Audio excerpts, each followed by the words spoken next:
Man, that thing messes up. It messes with me every single week. It really does. I don't. Every time. Yep. Every Yep. time. Well, happy fun Friday yet again, Mr. Kaufman. How was the day treating you? It is going okay. Good night's sleep last night. Ready to kick the weekend off. How about you? Same. It looks like the weather's going to be good. I'm going to go down to one of our properties here this afternoon and do a little touch up stuff outside and get some fresh air in my lungs and see how all that's going. So yeah, it'll be good. Yeah, And the temperature's supposed to drop tomorrow, from what I'm hearing. yeah, about 30 degrees. I think it's supposed to be what 40 for the high tomorrow, and it's 70 the high today or whatever. So yeah, it's all Yeah. good. All right. Well, let's welcome everyone to the podcast here. We just take that for granted, I think now, but Yes, we do. yeah, welcome everyone. Welcome to the podcast. And today we were talking about this a little bit earlier before we got on here. Today is kind of like it's a rare occasion where we have like we have two potential. Well, we have contract on one, and we have a verbal offer, and it's a written offer, isn't it? It's a written, yeah, written Okay. offer. Yep. Okay, so we have two offers. Both we're countering today, and we are going to see whether or not either. Of course, our hopes are that both of our counters are accepted, but we're waiting to see whether or not our counters are accepted, and it could be a really great weekend where we have two offers two counter offers that are accepted, or maybe it just blows up and these things go back on the MLS. So Back to the drawing board, so to speak, right? yep. Yep. So that's what we're going to talk about today. We're going to talk about both the buy side and the sell side of the purchase and sale agreements. So basically, negotiating contracts with buyers and sellers. Perfect time to do that. So it didn't take us long to actually come up with that one because we're right in the middle of all this. So Yeah, we thought it would be timely, and sometimes one forgets how irritating contract negotiations can be oh until man, you're embroiled in the middle of two or three of them at once again, and then you're well, like, anytime you're dealing with retail, I mean, retail is always you're yes, just always going to have that. And admittedly, I will say that in the area where we have one of them that's it's been under contract here for about a week, kind of going back. Well, I say under contract. We've been negotiating back and forth for about a week. Um, that one, the buyers tend to be a little more picky up there for some reason or another. It's a C-class neighborhood, but I've just learned over the years to kind of deal with it. But it's very true. It's like you get into that. It's almost like it's like they have enough, or a lot of those folks up there, they qualify enough to get houses, but they don't have a lot. It seems like they don't have a lot of cash to put down. Although we're getting, I think on this one they had like 40% down or something like that. Isn't that right? yeah, it was like a 40 or 50% loan actually, or $100,000 down on the what? Yeah, it was. They're putting quite a bit down. That is true. Yes, But you better believe, yeah. yeah, you better believe that they are they're uh, as the agent put it, they're a little bit anal, and understandably so. But I just find that area, they are really, really, really picky about every penny. So, but like I said, it's just something I've learned to deal with because I haven't had that problem, per se. Like in my neighborhood, Doesn't seem like, I've sold houses here, or in my county anyway. I've sold houses here. It doesn't seem like it's that big of an issue. Like, there's a lot of little details that uh, those buyers seem to want up there. So Well, it's interesting. And so, just before we get into some of the particulars of the contract negotiations items that we want to go over, just like generally speaking, what you mentioned is a good point too. Like, we have really strong, qualified, ready to go buyers, right? Now again, we're putting this in the MLS, the retail ones. They have a real estate agent, right? So, they're already kind of vetted, or else the real estate agent wouldn't have taken them as a client, right? So, we do have strong buyers. So then the question that you ask yourself right up front, knowing that, is, okay, how much am I going to give? How much am I going to be flexed? And of course, their agent, you have to use their agent as the go-between too. And so, how good is the agent? Like, is the agent upfront with you? Like, you feel like, honest, like you can have honest dialogue, open dialogue with the agent, and all that stuff too. So, yeah, it's an interesting. They're first-time home buyers, these particular ones too. So, yes, the obsessive compulsiveness probably is magnified a little bit because of that, I guess. But yeah, that's pretty amazing. They're first time home buyers, but they're putting 100 grand down. You know, yeah, that's yeah. wild. Yeah, it's I'm an sure I've run interesting. across that before. Yeah, it's an interesting situation for sure. Yeah, Which is probably why we've been going back and forth on the inspection stuff. Is what we've been going back and forth on.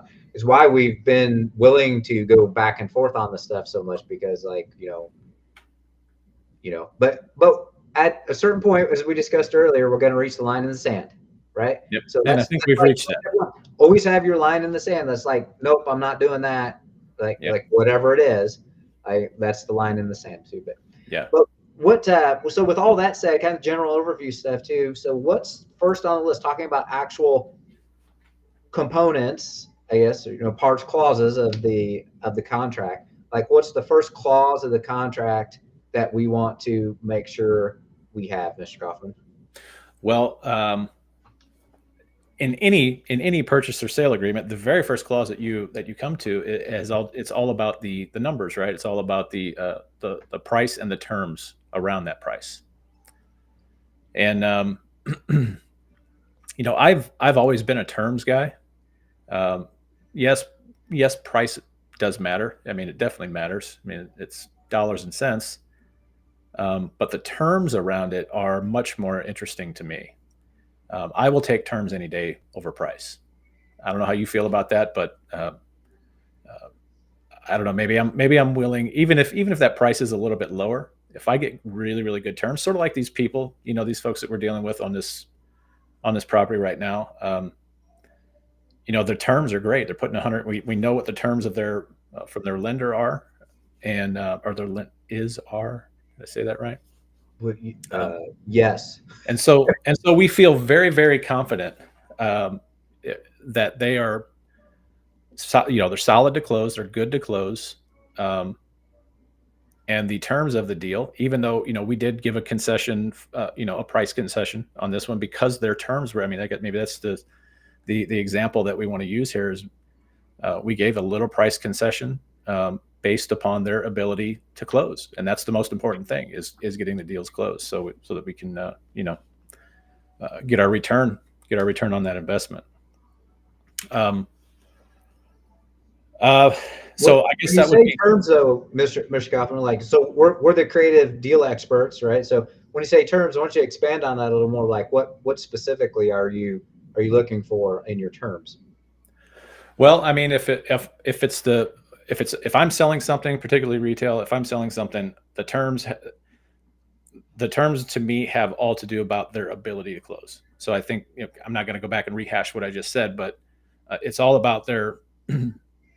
I am willing to give a little bit if they're able to close on time. They're a solid buyer. Now, if it's on the buy side, we get to be uh, as creative finance folks. Um, we get to be we get to come up with terms that really can help benefit us the most. Like we get to structure deals that particularly the subject to deals, um, or we could say hybrid, subject to hybrid deals where maybe we have a partial seller carryback or something like that. Um, but on the buy side, it really is about about the terms of how do I want to say this, about the terms of the if it's a subject to deal, the terms of the numbers that we're looking at. So subject to right off the bat, we know that generally speaking, any any owner occupied residential loan is going to have a much lower interest rate. So we are always shooting for every single deal that we look at gets a creative offer, because we know generally speaking that the terms of that loan that's on that property is you're not going to beat that anywhere else, more than likely. Like Yeah. the Not with residential. today's rates. What's Yeah. that? Not with today's rates, right? Right, right. Even today's rates. I mean, if you, I would say, it's not fun, being at 7.5, 8% on a. I think I don't remember what these folks got. The ones that have us that we've got a contract on that particular property. I think they were at 7.5, weren't they? It was seven something if I remember right. To you, I don't Seven know. three five or something. I think Seven three seven. seven. It was seven-ish. Yeah. Yeah. And so, yeah, I don't like that number. But I'll tell you what, if I had to borrow that money from a bank as an investor, you're looking at least a point higher minimum. So even that number, a point is a massive, pretty massive difference in savings over the long term. So if I can buy something creative in the terms of that underlying loan, or if I can buy it subject to the terms of that loan that I'm taking over, um, I'm just not going to beat those terms on residential loans. So so that would be interest rate, obviously the monthly payments, and, and all of that stuff, of course, has to be in writing. You can't assume anything. And I think later on down the list, we're going to talk about due diligence a little bit more. Um, but yeah, that's my angle on it. Just what does the deal feel like as a whole? I guess is what I'm trying to say. Pricing aside, what does the deal feel like as a whole? Do you feel good uh, about the seller? Do you feel good about your buyer? I hate to say it, but it's a gut feeling type of thing, and it's Well, backed up in writing. yeah, and it's a numbers thing too, right? You're talking about terms or price. Like you want to make sure your price versus your terms or whatever are still meeting your overall goal of the property. Like what's your exit strategy? And you mentioned acquiring the things subject to, but the disposition of the properties, right? So if you sell it on seller financing, right, yourself, not through the MLS necessarily, but we're selling it on seller financing, it's contract or deed or wrap mortgage or whatever it is, right? Would you prefer, talking about the terms now too, so you would give some on the terms, like maybe a slightly lower interest rate or whatever, if it met your cash flow criteria and you cash flowed it longer than getting a higher purchase price Absolutely. on the terms, Yeah. right? So that's what you have to do. You have to balance what your goals are with the property, right? Cash flow versus down payment in pocket, all those sorts of things. Yeah. Yeah. I mean, and remember, on the dispo side, on the sell side, we do have that ability through creative financing to create kind of that. I don't want to call it artificial is not the real word I'm looking for, but we get to create a spread that we would otherwise probably. Now we get what I'm trying to say is we can sell for a little bit higher price, generally speaking, most times than you would even see on the MLS, just Yes. because we're offering seller financing. So yes, absolutely. I think we're. I don't want to beat a dead horse, but I think again, terms to me are everything, and price is important. But I give me terms any day. Yeah, that's everything. And Ken likes cash, so. Ken likes, yeah. That should be But I say that, but you'd probably be shocked and stunned about how I've done some terms over the years on different deals too, and just like yeah. because if you get too much cash up front, then you got to pay the piper sometime Yeah. with the tax man. So yeah, you got to kind of balance all that stuff out Yeah. sometimes. Yeah. That's another good point. Another really good All point. that stuff in mind. Yeah. Yeah. So let's move on though. We talked about that one quite a bit. Let's move on to the next part of the like the negotiation item is an earnest money situation. So this is the one that I find very interesting. So for a contract, this is contract law. For a contract to be binding, there has to be consideration. It could be a dollar, right? Or maybe it could be something in trade, but something of value has to occur to bind the contract, right? That's what consideration means in there too. And I know, haven't you done a deal with zero earnest money down before? Absolutely. Yeah. I mean, the consideration in that particular deal. I've done that a few times, by the way, but the consideration in I think the deal that you're talking about, this is the one on Shagbart. Um, the consideration was that I was going to fix the property up. That was the consideration. It was a handshake. Okay, that's fair enough. And that Yeah, was in writing though. The consideration was part of the contract though, I assume. absolutely. Yeah. But I mean, consideration doesn't have to be a dollar figure It per does se. not. You're right. But it has to Right. be something of quote unquote value to both parties though. Right. So Right. Yeah. yeah, And so I'm glad you brought that up because I thought we were going to jump right into, uh, the buy versus the selling side and get into that. But that is a fact that earnest money is not required. You're not required to put actual cash into a deal yeah. for an earnest money deposit. But Um, I would just like to caution people though too. I had an offer on some raw land not too long ago, and they were putting zero earnest money down, and there was no other consideration given, and zero earnest money. That contract is worthless. And I told the real estate agent, I said, so we both understand, right, that contract's worthless because he's not putting any earnest money down. So that's not going to work with me, mhm. right? So something has to bind the contract in there. So just be a little careful about that. And the earnest money stuff, you got to make sure you read the contracts, especially going back to the MLS stuff, like the real estate agent set contracts. Sometimes they're very good about weaving in different things and different parts, and even your purchase price and terms. They like to weave in their seller concessions, right? Yeah. It's a little clause right under the purchase price thing about, okay, well, now you're going to give us back $5,000 of closing costs, or you're going to give us back 3% of closing cost or whatever too. It's like that's a bunch of bullshit. Back in the day, by the way, like I never would have dreamed of asking the seller to give me $5,000 back. Right. You know what I mean? Yeah. And now it's a common thing. It's like they're going to they go to real estate school and that's just what they learn in real estate school now. It's crazy. Yeah. I don't know. It's very backhanded kind of. Uh, it's silliness. I don't know. I don't understand it. Just I don't know. Just shoot me a price. Let's see what we can do. And be I, very clear with your earnest money stuff. So sometimes in the realtor, like so we have our own contracts that we use, right? Our own contracts. And it's very clear about who gets the earnest money, if the contract becomes null and void, and who gets it. Like sometimes it's not so clear in the realtor contracts. You just want to be clear about it. And like refundable versus non-refundable. So the typical contract, it's going to be refundable to the buyer, right? If it doesn't close or whatever in there. So you don't have to agree to that. right. You could agree to some non-refundable one too. So maybe it's $500 refundable, $500 non-refundable, or something like that, right? Yeah. So you have to be Yeah. careful. I Careful. like. I just love the idea of non-refundable.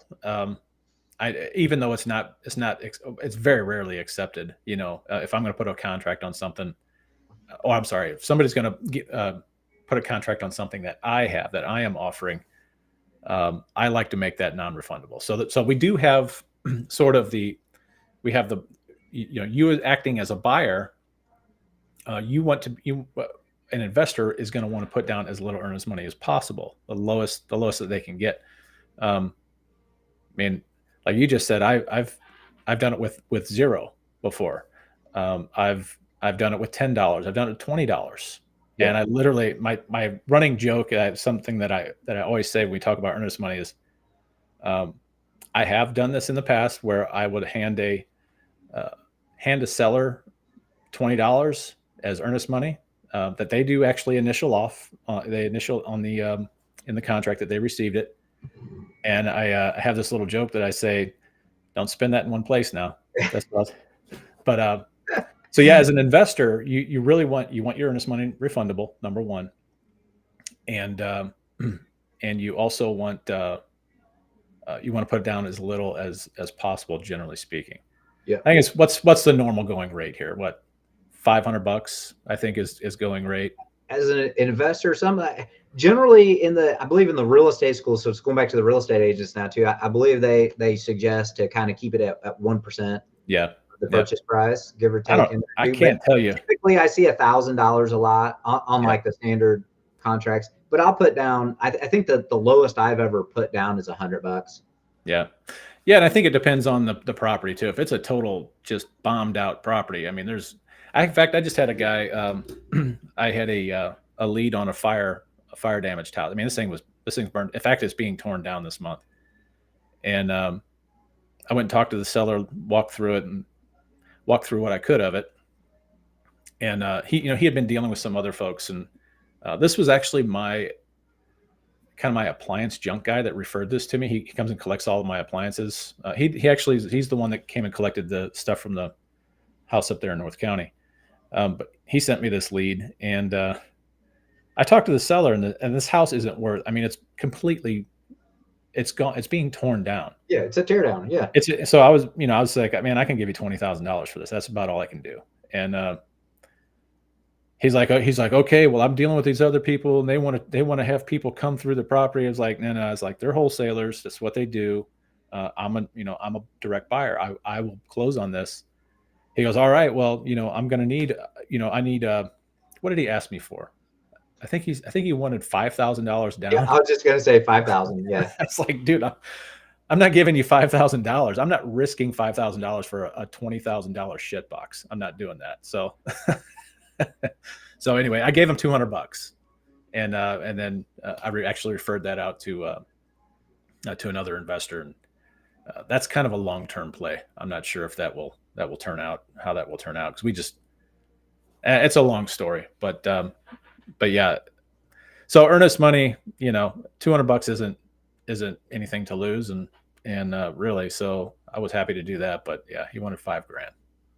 So, and one last pro tip on the earnest money too, especially if you're the person selling it too.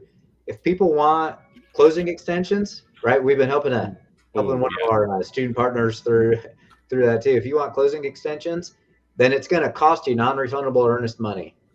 That's right. It's going to cost you, and what we would suggest is $1,000 a week. What's funny is because I didn't know, he was on a call with you, and this whole deal with him is really irritating me. It's really making me, it's just sending me over the top, and I'm kind of on the call. I was kind of acting in a way that I wouldn't normally act, but I just got super heated about it. And that's exactly what I told him, not realizing that he was on a call with you as well. And you told him the same thing. I was like, every single time that they ask for an extension, it's $1,000 every time. Yep. I don't care if it's, I don't care if it's a week. I don't care if it's 2 days. I don't care. Yep. Non-refundable earnest money. Yeah, it's just but he's really getting. They're really feeding him the business. I mean, and it's hard to. It's hard to watch. I think this last one here, this last time, I'm not so sure that the reasons he was provided that he relayed, I'm not so sure I would have just, if it was me, I would have said, we're done. Yep. Send me we're going to release the contract's null and void. We're done. Yep. I told him the same thing. So yep, we're on the exact same page. But yeah, the flip side of that though too is like it's hard because you want to get paid. As an investor, you want to get paid, and it's just like, okay, what's 5 more days? What's 7 more days? But then you turn around and it's been 35 more days. Mm-hmm. You know what I mean? And it's just like, okay, and it's still not closed. So yeah. Yep. So yeah, let's sum up earnest money. If you are on the buy side, you want refundable, and you want to put down as little as possible. If you're on the sell side, you want just the opposite. Yep. You want to collect as much as you can, um, and make it non-refundable. I'm sorry, you want to make it refundable if you're on the sell side. All right, number 3, inspection and due diligence. We have a whole video on due diligence that we did. I don't even know Yeah. how many weeks ago that was. Not too long ago, but a little while. Yeah, a little while ago. Yeah. Again, all of this stuff needs to be in writing. So, inspections and due diligence. You must verify property condition, title, and liens. You have to do that at bare minimum. Bare minimum. Um, I don't know how many times. In fact, I guess if we're for full disclosure, this one that we're dealing with right now, our buyers actually doing that. They did an inspection. They found something that we didn't catch, and so we're kind of going through that with them now. So hats off to them for doing the proper inspections. But yeah, you have to be, and this was our mistake. We just have to be better about it. That's all there is to it. We just have to be better. Have maybe there's a you know a link in the chain that didn't get covered there, and so yeah, we're kind of dealing with it now. It's not that big of a deal, but hey, you got Right. to do it.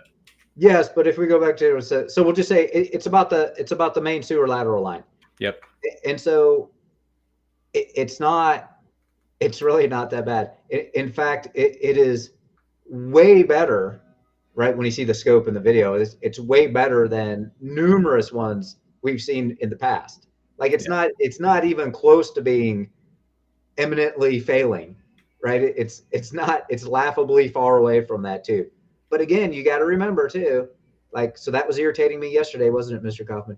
That the inspection back and forth was irritating me yesterday, but then my wife actually said too, well, you would be verifying the same thing if you were the buyer. And, of course, I denied that to her, but I say it here. Yeah. Yeah, yeah, she's probably right. I'd be doing the same damn thing. So I gotta cut a little bit of slack there too. But also too, I have to remember that we've done, but what between both of us, we've got hundreds of deals. Like that's an accurate statement. We've done hundreds of deals and seen hundreds of pseudo lateral lines in there too. So what we saw is like, oh, that's really pretty good. That's no big deal. This is the first one they've ever seen, Yeah. right? Yeah. I gotta keep that in mind. And all the inspector who they paid to work for them, right? The home inspector is like, oh yeah, that's terrible. That's got to be fixed. Like that shouldn't be like that. Well, of course it shouldn't be like that, but that Right. doesn't mean it's failing tomorrow either. So yeah, Yeah. I mean, everyone knows this. They get paid to write stuff down on paper. That's what they do, and it's just the way that it is. And I there was a funny statement in that when we were speaking to the other agent, uh, the buyer's agent, and he said something to the effect of, and of course I didn't hear this in the video of that inspection, but said something to the effect of, the house was built in the early '70s, right? It's got cast iron sewer lateral, and he's like, man, he's just never seen anything like that. Like, are you kidding me? Like, I literally told the guys, like, I flipped 50 houses up there. yeah, I have seen that is in nearly every single house up there. it's a I mean, common it's thing. true. Yeah. Yeah. So anyway, I do understand the buyer's perspective on 100%. But I've also seen these things. I mean, I've got rental houses and seller financed houses right now that have that exact same issue that have been sitting there, that have been functional for, 10 years. So it's, And will be functional probably for another 10, yeah, yeah, right? I mean, in fact, there's no, it could last for another 40 years in the condition it's in. yeah, Like it's yeah, not, yeah, yeah, it's a little thin. But again, first time home buyer. So yeah, anyway, yeah, but yes, what your point is well taken. We got to make sure that you on your flip properties, you got to make sure that you're aware of what's going to come up in the inspections. yeah. And for an investor, um, if you are buying a property, a lot of times on these cash deals, they'll say no inspections, what have you. I personally I personally don't like, although I have done it, I've let it slide in many occasions just because I got such a good deal. But I personally do not like to buy something I can't inspect. Um, and that inspection might just be me walking through with, with uh, one of the guys on the crew or something like that. That might be the extent of the inspection. But I will say you should have which this is what we failed to do, you should have a sewer lateral inspection at minimum. That should be if you're going to buy it as is, one contingency, do a sewer lateral inspection. That's something you just can't see with the naked eye. So anyway, unless like you said, you already know it's such a good deal, and it's like, okay, if I have to spend $5,000 to $10,000 on the sewer lateral, it's not going to matter either way, right? Right. Yep. Yes. All right. All right, next item up. So we kind of covered some of this already, but financing and creative deal structuring clauses in the contracts. So you don't see this. So let's go back. So this is the subject to. You're going to take the property subject to and all that too. Like sometimes you don't see this in a typical, again, if you're dealing with a real estate agent, right, or a real estate agent's involved, and they have a standard, contract, right, that we call it the standard real estate agent contract for your area. Like, there's not a lot of creative stuff that's built into that too. Now, of course, our own contracts that we use, right, have that stuff built in because it's Sub 2 Empire, right? So obviously we have all that stuff built in. And we have a whole Sub 2 document package and all of that goes along with that, particularly for that creative acquisition strategy. But yeah, something that I saw, my wife's selling a property right now. And something that I saw that, I lost my headpiece here. But something I saw in this contract we got on this thing, or we've had four official offers, and one of the things that got me was, they come prepackaged with pre-approval letters from lenders. Yeah. And some of those terms in this particular one, it was, this particular buyer was first-time home buyer. They had they were on a first-time home buyers program, and so they could finance 100% of it. But the pre-approval letter said that and which, by the way, pre-approval letters are garbage. They mean really nothing. Okay, because they can change. Obviously, the interest rate that's on a pre-approval letter can change if you don't meet that deadline to lock that deal up. So on the pre-approval letter, though, it said the interest rate was going to be, I'll say 7.5. I don't remember exactly what it was. The interest rate was going to be 7.5, but in the contract, the purchase was contingent upon financing at 7%. Yeah.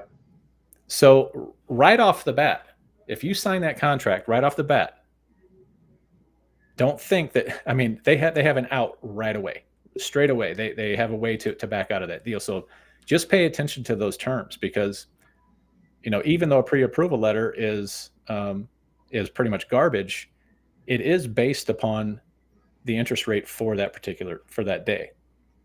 Right. So, and we're in a trend right now where the interest rate is likely not going to go down. All right. So why then would you put in the financing contingency, which I'm okay with the financing contingency as a retail buyer? They need financing. But why would you set the contingency at 7% interest on this loan when you have a letter that says you're approved for 7.35 or 7.5? Doesn't make sense. So you got to pay attention to those little things. And this is kind of goes back to what you were talking about. It's like, why can't you just be straight up square with me? Why are you trying to put all these little weasel things? And these are agents, it's like, come on, man. Well, that is the fine line of things sometimes too.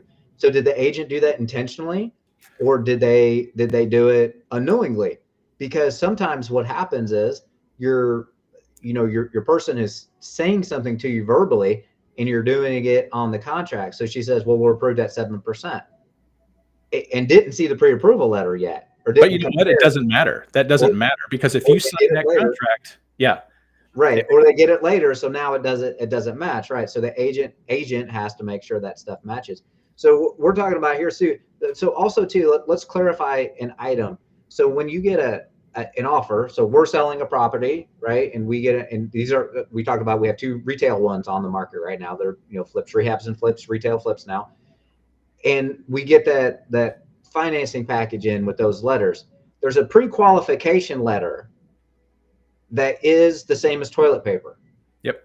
There is the pre-approval letter, which is 2 or 3 notches better than the pre-qualification letter, but still, regardless, still subject to underwriting. So what you really want is the underwriting approval letter, right? So what happens is and don't forget this too. You as the seller have the right to know what's happening with the loan process. Like you don't have the right to know all the details, right? That's not what I'm saying, but you have the right to know whether we're going to be in there. And there is a loan in the standard real estate agent contracts. There's a loan contingency date, right? And you want that as far in advance as the closing date as possible. Like they like to put it like the week before or whatever. Well, okay, we've been under contract for 5 weeks, and now closing is next week, and we're going to cancel it because the underwriting fell through. Yep. Right? So you want to narrow that stuff down as much as possible, and you can ask for updates from the lender and say, are we getting through the process? Are we going through underwriting? Is it going to be approved? Are there any issues? The lender is glad to tell that. I've spoken to the lender many times. Yep. On behalf of giving the loan to somebody else. It's never been an issue. So they're more than happy to keep you in the loop if you want. Especially if you're going direct to buyer. I mean, that happens, probably a lot less than going through an agent or having an agent bring you a buyer.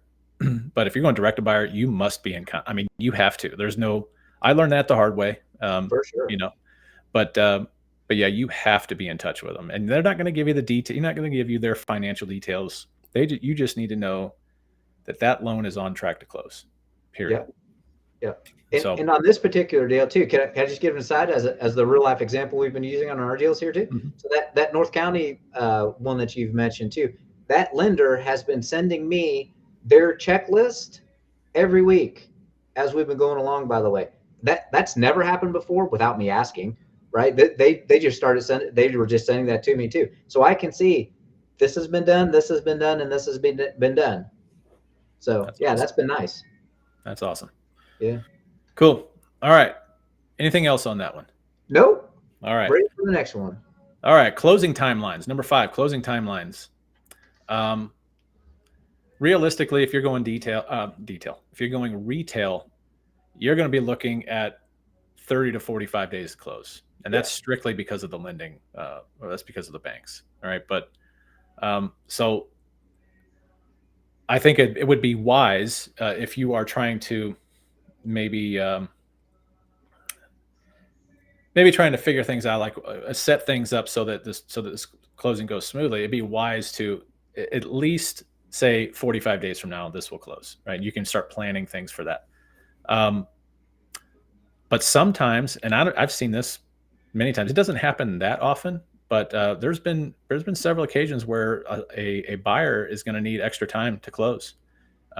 Maybe they found some judgments or some liens or something that need to be cleared up, and anything. It can be anything. Child support's another one that people a lot of times. And I'm not sure if this is just. I know it's many states. I'm not sure if it's across the board though. Delinquent child support payments that can prevent you from closing. I mean, it's kind of wild, but this goes back to the due diligence part, and just making sure that you have all your ducks in a row, making sure your buyers give you really, really good terms. Good price would be a plus for sure. I mean, everybody like to have full asking, but making sure you have really solid terms and it's a really, really qualified buyer, because sometimes this stuff happens where you have to ask, or where a buyer might ask for extra time to close. Now, you as an investor on the other side of the fence, you generally want to have, we all want to be able to close super quick. Now, because we buy properties mainly with creative financing, we have probably the most flexibility of any type of buyer out there, really. This one that we're flipping right now, we actually, I don't like to do this, but we actually leased back to our seller. She had nowhere to go, so. But if we could have closed that in 4 days if we needed to, no problem. So that's the kind of the benefit of being on the creative side. You're not beholden to lenders, even hard money lenders. I mean, they're going to require some time as well, generally speaking. So anything you want to add on closing timelines? Yeah, well, I just want to talk about the possession. Okay. the closing timelines and possession. So I have a line in the sand. There is never any possession before closing. Never ever. And sometimes, especially in an investment property, or especially if we're acquiring that, or I get the possession at closing, like there's never any delay in that too. Just depends on the situation. Like I have hard and fast rules. I never let them take possession before closing. And generally speaking, like with the exception of the lease back on this particular one too, like I don't like to do that. Yeah, Like, that's like you remember what I said when, when you yeah. brought that up. I was like, and we're gonna do what? Yeah. It's like, yeah, Yeah, and it well, I worked mean, out. with that one, It worked out, but yeah, I mean, yeah. The thing is, I think with that, in that situation, it was kind of unavoidable. We wouldn't have got the deal, I don't think, if well, I know we wouldn't have, but the one thing yes, we if did to we cover were our to get butts the is deal, yes, you're correct, because it was a pre-foreclosure time yeah, situation. yeah. Yes. At closing, though, there is a lease signed at closing. So at the very least, and we figured this out in our heads. Not in just our heads. We actually put this down on paper. Like, okay, let's say that she decides not to leave upon the agreed amount of Yeah, time. Well, now yeah, we have a remedy. We can go out and we can just file for an eviction, and we can yeah, get her moving along. So that would be a little tip for you if you're ever going to do that. If you're ever going to buy a property where the seller wants to stay in it, make sure you get at least a lease, at least, and maybe another written agreement on the timeline, separate written agreement on the timeline that they agree to be out. yeah, Right. So you have that whenever it comes time to file for an eviction. yeah, yeah. In other words, think about your worst case scenario and make sure you're prepared for it. Right. Right. Yep. And then when it doesn't happen, you're pleasantly surprised. So it's like there's Ken the pessimist and optimist at the same time. Did you see how I wove that together in there? Yeah. Slick.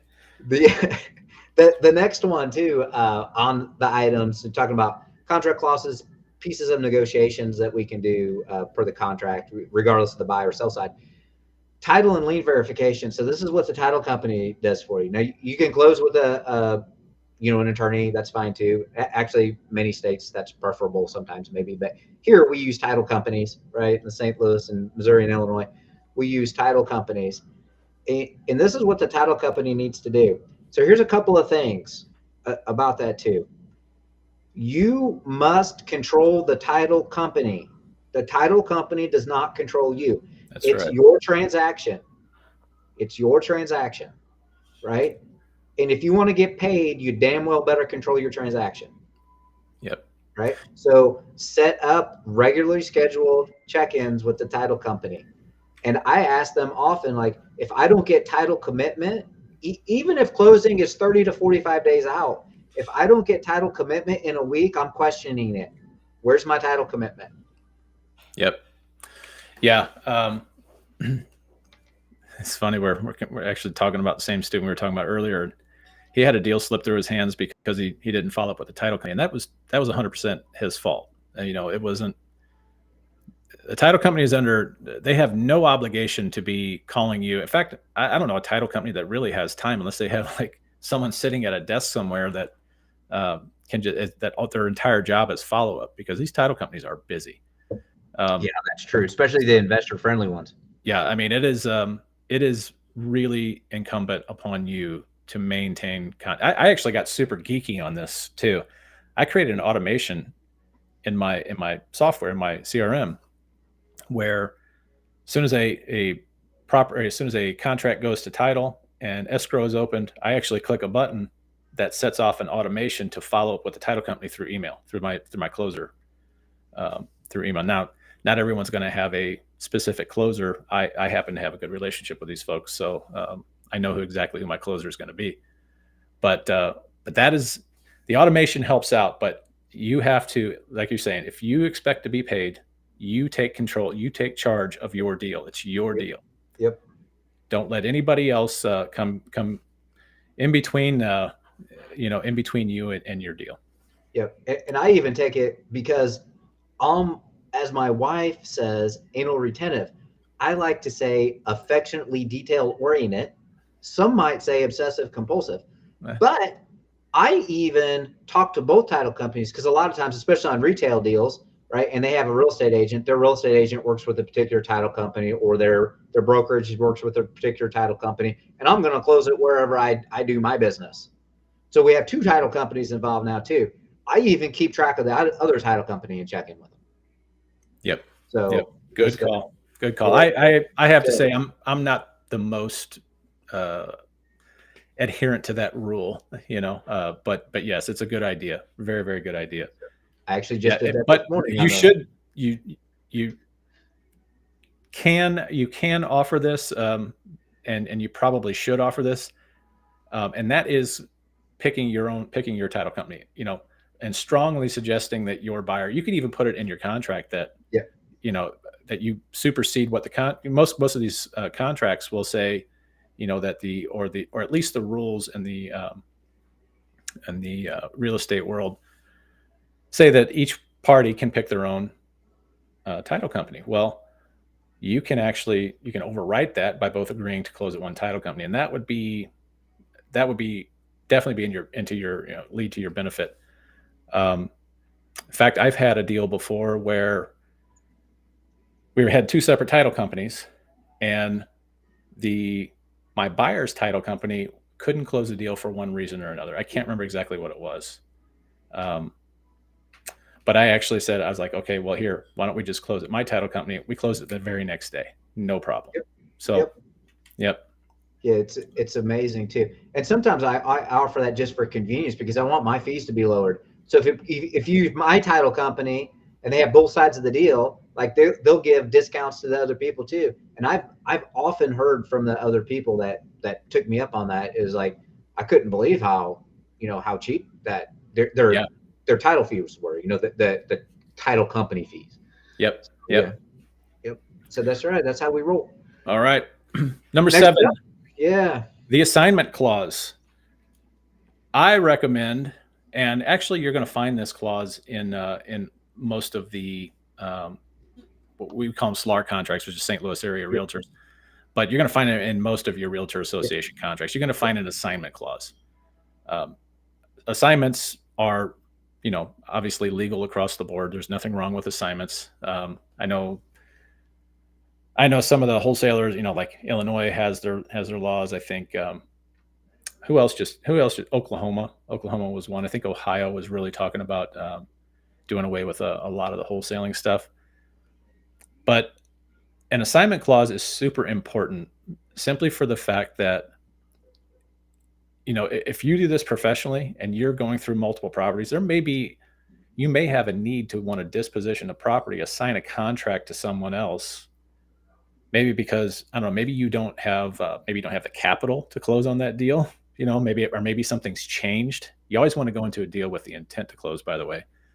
But maybe something's changed where you no longer have access to that capital, and you can assign that contract over to someone else. Maybe, number of things.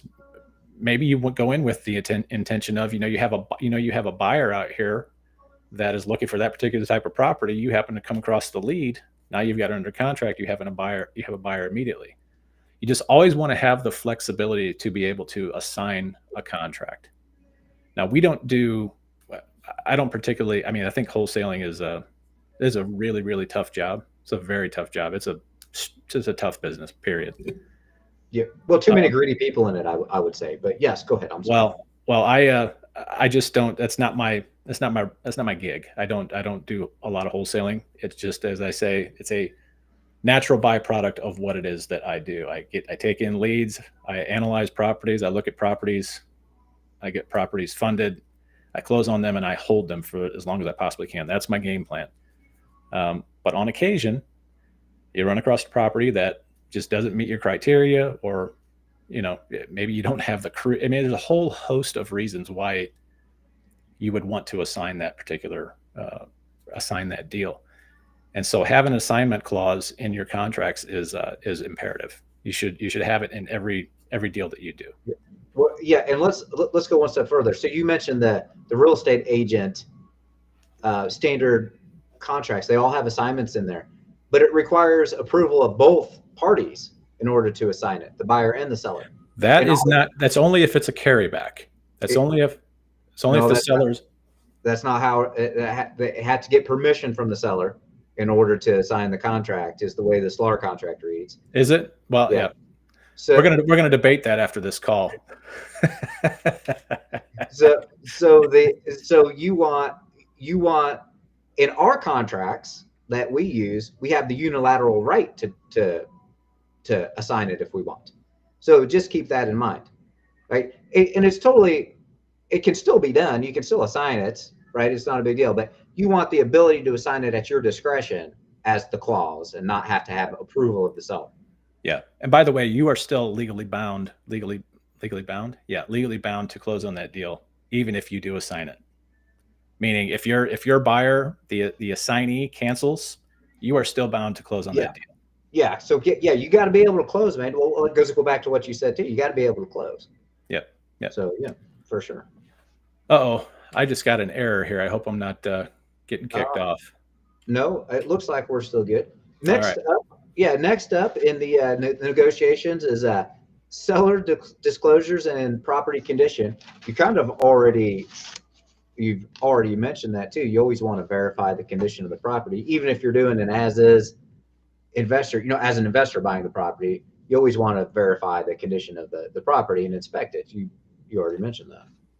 Yeah. I mean, obviously on both sides, I just like to be above the table on both sides of that transaction. Like, I want to know, and a lot of times, we're going to buy properties with no seller's disclosure being offered at all, Right. which is your clue. That is your clue, right? To have at least do an extremely, maybe don't have to hire a professional inspector, because obviously those houses are probably going to be sold as is, and there's going to be no inspections allowed. But bring your contractor through, bring your crews through, see everything, get everything written down, know all the defects that are going on with that property. And like I said, the one exception to that, I would say, would be to have a sewer lateral inspection. It's pretty much the only item that cannot be uncovered prior to actually closing on it. So you want to send a camera down those sewer laterals and have those inspected. Big thing here is just don't rely on the seller's word. Everyone's heard that buyers are liars. Well, guess what? Sellers are too. So yes, you're right. And I will say, I'm looking at the contract now, and you're right. There is provisions in there where you only have to get seller permission for if they're doing carryback. You were correct. I beat Ken. Correct. I beat Ken. Correct, Mr. Kaufman. All right. But it does say what it says. What this key sentence that you just mentioned: assignment does not relieve the parties from their obligations under the contract. That's right. Yep. Okay. Cool. All right. You have anything on seller's disclosure and condition of the property? We kind of already covered it, really. No, that's pretty straightforward. All right. Default and exit clauses, otherwise known as weasel clauses. And it's only a weasel clause depending on what side of the transaction you're on. That's right. Which side of the railroad tracks are you viewing that from? That's right. No, obviously, as an investor, you want to have ultimate flexibility in your contracts, because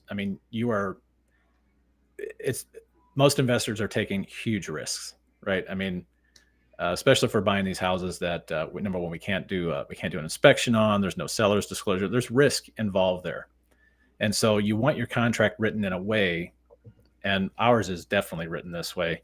Yeah. And has just been honed over the years. I wouldn't call them weasel clauses, but they're legitimate reasons why legitimate reasons for you exiting the deal. It has to be legitimate. I wouldn't go around canceling contracts, because obviously, reputation is a huge deal in this business. So, like I said, just like to keep everything above board, keep everything on a level playing field, and let's just do right by one another. Yeah. But you'll see these. Again, we've got my wife's selling her rental property, and we get these. We've gotten 4 contracts on them, and these contracts are just like, it takes a little while to pick up on this stuff. Maybe if you're new, you might read something and you think that you just take it at face value. You think it's valid. but when you read it, you actually realize, or maybe you've taught yourself, or you've learned how to interpret these things, and it means actually something totally the opposite of what is actually written in paper, or the intent is different. And so I guess that just takes practice, is what that takes, is trying to recognize those things. It's experience. That's right. Yeah, yeah. Um, what else about seller concessions? Well, And I just want to say on the default. Okay, oh, so the default. someone doesn't make good, and they want their earnest money back, and all that stuff too. So just a couple of things there too. You're not going to go to court and spend thousands of dollars trying to enforce the contract because you feel like they wronged you there. At most, you got to focus on, are you going to get the earnest money, or you're not going to get the earnest money, right? Especially if it's a refundable earnest money. Like, you're going to fight about the earnest money. That's really what you're going to fight about there. You're not going to have a court of competent jurisdiction unless it's something very egregious that's going to bind somebody to buy that property 99 times out of 100. Mm-hmm. Right? So you're really going to be in a fight over the earnest money. So it's good to be clear about the earnest money, as we talked about before. Like it's refundable, it's not refundable. Who gets it under what circumstances? Blah blah blah. Right. So just be clear with the clauses in there too. Yeah. Because By the way, I've never gone to court over a buyer and a seller agreement. Like, the standards. Like, I've never even thought about going to court over trying to enforce one of probably those. not worth it. Probably not worth it. No, Yeah. totally not worth it. Right. Yeah. I mean, this is also, by the way, is when we're talking about uh, default and earnest money. This is also, by the way, the reason that as an investor you want to put as little earnest money down as possible, Right. because literally all it takes is one of the two parties disagreeing with the other, and now your earnest money is tied up in escrow forever, and Right. you're not going to get it back. It's just going to sit there. I mean, Right. so Keep it. It's the cost of me doing business. Right. yeah, I didn't, for whatever reason, doesn't matter. Keep my $500 or $200 or whatever it is. Right. yeah. Yep. Right. All right. The tax write-off. The other was, we kind of hit on the seller concessions and adjustments. You have to be good, because this is where savvy real estate agents can bury some stuff onto you. And the way the contracts are set up, it's easy to miss stuff like that. So be aware. Here's the purchase price, and then are they asking for anything back? Right. Yeah. I want $3,000 in closing costs. I want 3% back in closing costs. I want whatever. Right. So now it's coming out of my pocket, right? As the seller, like talking about the seller side, it's coming out of my pocket. And of course, if you're buyer, that's exactly what you want to do from the other side of it. Right. So yeah. The devil's in the details. You really have to be thorough when you're reading through this stuff, because it's not like you're reading some action adventure novel. It is boring. It is you probably, knowing you probably find it exciting. I don't know, but I look through that stuff, and I just start doing I tell my wife, I call it the neck bone boogie. Just like I start just falling asleep. But yeah, you got to be thorough with it. And like, there's one of the examples is tax prorations. Not many people ask for tax prorations to go one way or the other, depending on if you're buying or selling. Right. But it's totally up for negotiation. Everything's negotiable. You're right. Yeah. Yeah. So you gotta be, just make sure. It's unfortunate to say it, but there are too many agents now these days, and you hit on this earlier, that are just throwing in these crazy contingencies, and they're getting away with it a lot of times. They're getting away with it because people don't read. So attention to detail here. Yep. Or another one, it says, this is like, come partner with us, and we'll make sure that you don't miss those details. Right. We have attention to detail people here that like to make sure we catch all that. So. Yep. All right. Well, I think that was it, right? That was number 10. That wraps it up. A little negotiations, negotiations 101, or whatever the official title was for the podcast there. We thought it was timely, because we've been going basically the entire week. It's been nothing but back and forth with the different negotiation pieces. Yeah, and we've caught some of these things, by the way, in our negotiations. So we're not just out here offering blind advice to folks. this is literally happening to us right now. So, but I think that's all we got, right? That's it for today. That is going to wrap up another podcast. So Awesome. All right, guys. Well, hey, thanks for joining us. We will catch you next week at 11 a.m. Central from wherever you joined us from. that's right. You guys take Have a care. great